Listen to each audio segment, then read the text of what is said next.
Il y a plusieurs options pour aider une personne qui vient d'être libérée.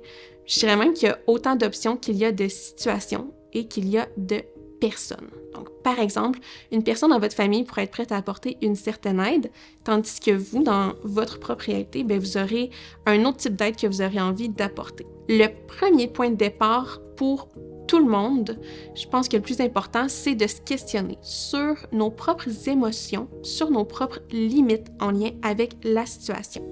Donc, cette pause honnête-là envers soi-même peut nous permettre de voir quel type d'aide, moi, je suis prêt ou prête à apporter.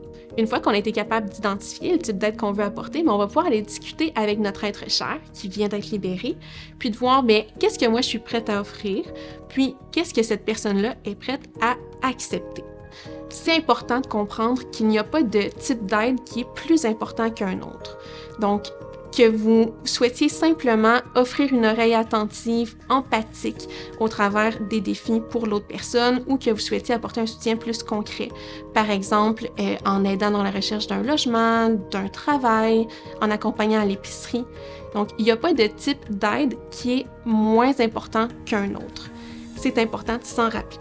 Enfin, de renforcer notre réseau de soutien au travers de ces défis-là, ça va être super important. Le réseau de soutien pour la personne que vous aimez, qui vient d'être libérée, va être très important. Puis ça, on y songe souvent, mais vous pouvez également renforcer le réseau de soutien autour de vous en tant que proche d'une personne qui vit des défis de santé mentale pour vous assurer que toute l'aide ne retombe pas seulement sur vos épaules, puis que vous puissiez cheminer ensemble vers un mieux-être.